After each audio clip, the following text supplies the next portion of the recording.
L'animateur qui n'a pas peur de se mouiller. Francis Gosselin. Il désamorce minutieusement n'importe quelle bombe qui tombe sur l'actualité. On a eu l'idée en début de semaine, puisque je n'avais que 5 jours de gloire à animer cette émission du retour, à chaque jour de faire venir un organisme qui défendait ou qui soutenait ou qui sensibilisait les Québécois à une cause qui nous semblait importante, qui nous tenait à cœur. Et donc, aujourd'hui, on a l'immense plaisir d'accueillir Catherine Harel-Bourdon. Bourdon, oui, je dis bien, qui est avec nous. Elle est présidente, directrice générale, dis-je, des Petits Frères. On a connu les grands frères, à un moment donné, les petits frères. Évidemment, le temps des fêtes arrive, puis pour beaucoup de gens, c'est la célébration, mais pour d'autres, c'est la solitude, Catherine. Et donc, vous venez en aide notamment à des gens qui souffrent de solitude, des personnes âgées notamment. Expliquez-nous un petit peu ce que ça fait, les petits frères, comment ça fonctionne. Alors, c'est des bénévoles qui sont coordonnés par des employés. On en a presque 3000 par année à travers le Québec, dans 12 régions du Québec.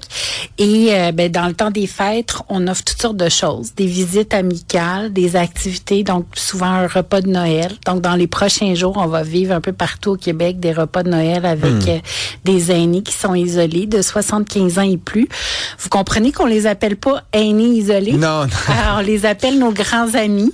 Grands amis pour les petits frères, ouais, c'est et ça? Souvent, ils ont vécu des deuils. Le Noël, c'est une période difficile. La période qui approche, c'est une période difficile parce que quand ils ont perdu des proches, que ce soit conjoints, conjointes, des amis, des voisins, des voisines, ça devient difficile. Certains doivent faire des petits deuils aussi de plus pouvoir sortir autant qu'avant, etc.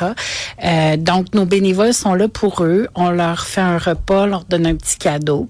Donc, on invite les gens aussi à faire des dons parce que vous savez, ça n'a pas été une année facile, 2025, au niveau économique, socio-économique. Donc, on est vraiment le filet de solidarité pour les aînés isolés un peu partout au Québec. Et il y en a qui peuvent pas donner, on le comprend. Mais si vous pouvez donner du temps aussi, vous pouvez devenir bénévole. Donc, les gens peuvent aller sur notre site Internet. Vous êtes actif à l'année longue, ceci dit, pas que pendant la période des fêtes. Et on le sait, depuis la pandémie, le nombre de personnes qui souffrent de solitude a beaucoup augmenté. La pandémie a été une période assez particulière pour ça. Mais il y a aussi un phénomène de vieillissement de la population qui se combine à tout ça. Je pense que les gens aussi, de manière générale, vivent de plus en plus de manière isolée. Hein? L'époque d'une famille monolithique là, de 4 personnes.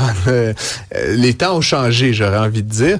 Dans cette ère numérique, est-ce qu'on peut trouver d'autres façons de se reconnecter? Est-ce que vous faites des zooms des fois avec vos bénéficiaires? Oui, mais je vous dirais que ce qui manque le plus aux gens, c'est le côté humain de la rencontre puis de l'échange. En personne. En personne. Au téléphone aussi, parce qu'il y en a des fois que c'est plus difficile pour eux de se déplacer. Mais ce qui est le plus important pour nos aînés qu'on accompagne, c'est vraiment la visite, c'est vraiment les activités, c'est vraiment de sentir qu'il y a un clan autour d'eux. Fait qu'on recrée par les petits frères une famille, dans le fond, des gens qui pensent à eux, qui sont là pour eux. Puis je vous dirais que c'est très étonnant, Francis, là, mais moi, c'est les plus beaux moments du temps des fêtes. Je les vis pas nécessairement avec les cadeaux que je reçois, mais c'est quand je suis dans ces repas-là conviviaux, puis que je vois le sourire de ces aînés-là, parce que c'est souvent le seul moment où ils vont être vraiment en groupe, puis qu'ils vont pouvoir discuter avec d'autres. Puis, contrairement à ce qu'on pense, ils ont beaucoup de sujets de discussion. Ils nous écoutent peut-être. Ils nous regardent aussi dans les médias. On les salue, ceux et celles qui sont là à l'écoute. Ah, puis d'ailleurs, il y en a. Quand je dis là, que j'invite les gens à nous écrire, là, c'est pas une blague. Hein, si vous voulez jaser, Olivier est là pour vous lire. Ça m'arrive souvent là, par exemple, JP présentement, les discussions avec des gens, on ouvre le téléphone. C'est un peu impersonnel, Catherine, vous direz d'écrire à la radio pour se faire lire ses commentaires. Mais encore une fois, on est là, on espère que dans la vie des gens. Et donc, j'aimerais vous entendre, parce que là, on parle de Noël, de quasiment d'un événement, d'un souper ou d'un repas. J'imagine aussi que vous établissez des relations, là, que le petit frère, là, il y a des petites sœurs, j'imagine aussi, là, oui, des femmes là-dedans, mais qui peuvent accompagner un aîné sur une durée. Là, c'est pas juste une fois, on y va, on se dit bonjour, puis on se dit bye, puis c'est terminé. Comment est-ce qu'on crée des relations? presque artificiellement, finalement. En fait, 70% de nos bénévoles sont des femmes. Ah oui, voilà. Donc, oui, on crée des relations. Petites frères, c'est ça? Là? Oui. Et on a des visites. Donc, on a des visites à domicile aussi, donc tout au long de l'année. Donc, normalement, un bénévole qui s'engage va aller 2 fois par mois rendre visite à son grand ami ou sa grande amie et va l'appeler. Les semaines où il peut pas se présenter pour la visite. On a aussi des activités, on fait toutes sortes de liens avec la communauté aussi pour amener aussi la personne à participer des fois à des activités dans la communauté. Et puis c'est important parce que sinon on parle beaucoup de détresse psychologique, puis je sais pas sur vos réseaux sociaux aussi s'il y a des gens qui se sentent pas bien ou qui peuvent avoir des propos violents, etc. Puis c'est autant chez à peine, ouais, c'est ça. chez les jeunes que chez les aînés. Donc, c'est de la prévention, en fait, pour la détresse psychologique, pour les risques de dépression, mais aussi, plus les gens avancent en âge, notre cerveau, il change. Donc, ça prévient aussi le déclin cognitif parce qu'on comprend que chez les personnes aînées, il y a un plus grand déclin cognitif.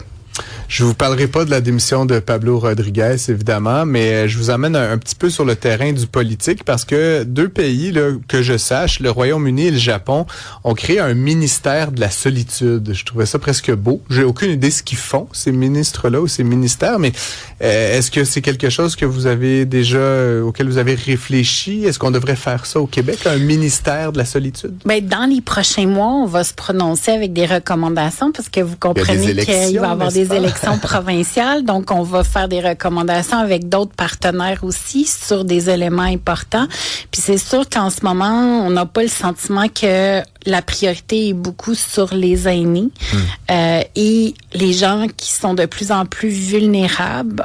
On parle beaucoup d'itinérance, il y a de plus en plus d'itinérance d'aînés aussi qui sont dans nos rues.